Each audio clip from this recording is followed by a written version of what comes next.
শাইখ আপনি আমাদেরকে জানাবেন যে কেউ অন্যের নামে মিথ্যা কথা প্রচার করে থাকলে তার ক্ষমা নেওয়ার উপায় কি, ক্ষমার উপায় কি? একসময় সে মিথ্যা বলেছে, এখন অনুতপ্ত হচ্ছে, বুঝতে পেরেছে ভুল, এখন সে যাদের সাথে মিথ্যা বলেছে তারা হয়তো নেই এবং তাদের ক্ষমা চাওয়ার ওয়ে নেই, কি করবে তখন?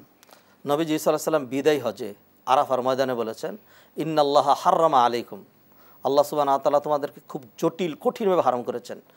কা হুরমাতি ইয়াউমিকুম হাযা ফি শাহরিকুম হাযা ওয়া ফি বালাদিকুম হাযা। আল্লাহ সুবহানাহু ওয়া তাআলা এই নগরীতে অন্যায় করা, এই মাসে এই দিনে অপরাধ করা যেরকম হারাম, এমনই হারাম হলো কোনো মানুষের ইজ্জত সম্মান নষ্ট করা, কোনো মানুষের রক্তপাত ঘটানো অথবা কোনো মানুষের মানহানি করা। অতএব কোনো ব্যক্তির বিরুদ্ধে যদি কোনো মিথ্যা বলে তার মানহানি করা হয়, তার ক্ষতি করা হয়, তাহলে এটা ন্যূনতম যদি বলি তাহলে সে হলো বান্দার হক নষ্ট করেছে। যদি হক নষ্ট করে তাহলে ক্ষমা নিতে হবে। কারণ আল্লাহ সুবহানাহু ওয়া তাআলা বান্দা যত গুনাহ করুক, জমিন থেকে আকাশ পর্যন্ত যদি তার গুনাহ পৌঁছে যায় আর বান্দা যদি সত্যিকার অনুতপ্ত হয়, আল্লাহ তা মাফ করে দিবেন, কিন্তু বান্দার হক আল্লাহ মাফ করবেন না।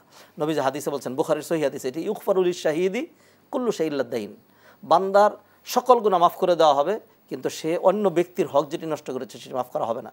তাই সেই জন্য কোনো ব্যক্তির বিরুদ্ধে যদি মিথ্যা রচনা করে থাকি তাহলে তার কাছ থেকে ক্ষমা নিতে হবে। আর যদি এমন হয় যে তিনি চলে গিয়েছেন, তাহলে তো অবশ্যই তার পরিবারে যদি থাকে, তা ধরুন যারা এমন হয়েছে যাদের বিরুদ্ধে মিথ্যা বলে তাদেরকে দুনিয়া থেকে বিদায় করে দিয়েছেন, হ্যাঁ, এখন কীভাবে ক্ষমা নেবেন? তার স্ত্রী বিধবা হয়েছে, তার সন্তানরা এতিম হয়েছে, তার থেকে মানুষ যেই আবার কাউকে মিথ্যা বলে দীর্ঘ সময় বন্দী করে রেখেছে, যে মিথ্যা সাক্ষী দিয়ে দীর্ঘ সময় বন্দী করে রাখা হয়েছে, অতএব এই পাপগুলো খুব সাধারণ না। কিয়ামতের দিন এই জন্য একটা লোক সাংঘাতিক মিসকিন হয়ে যাবে। নবী যখন একবার হাদিসের মধ্যে বলেন, আতাদরুনা মানিল মুফলিস, তোমরা কি জানো যে কাঙ্গাল কোন ব্যক্তি? তো সাহাবায়ে কেরাম বলেন, আল মুফলিসু ফিনা মান লা দিরহাম লাহু ওয়ালা মাতা, যার সহায় সম্বল কিছুই নেই, দিনার দিরহাম নাই। নবীজি বললেন না, কাঙ্গাল হলো, প্রকৃত কাঙ্গাল হলো ওই ব্যক্তি যে আকাশচুম্বী নেকামল নিয়ে আসবে, সহজে জান্নাতে যাওয়া হয়, কিন্তু পরবর্তীতে দেখা যাবে ওই যে মানুষের হক নষ্ট করেছে তাদেরকে নেকামল দিয়ে দিতে হবে, আর তারপরে পাওনাদার থাকবে, তাদের গুনাহ নেওয়া হবে, এরপরে এই গুনাহ তার কাঁধের উপর চাপিয়ে তাকে জাহান্নামে নিক্ষেপ করা হবে।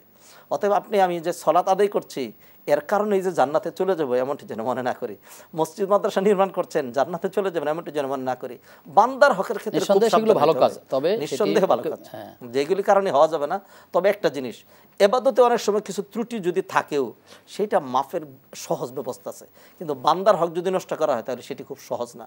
অতএব যারা বান্দার হক নষ্ট করে তারা যেন খুবই সাবধান। আল্লাহ তাআলা আমাদেরকেও সতর্ক হওয়ার তৌফিক দান করুন এবং যারা শুনছেন তাদেরকে আল্লাহ তাআলা বান্দার হকের ব্যাপারে বা আল্লাহর হকের ব্যাপারে সিরিয়াস হওয়ার তৌফিক দান করুন।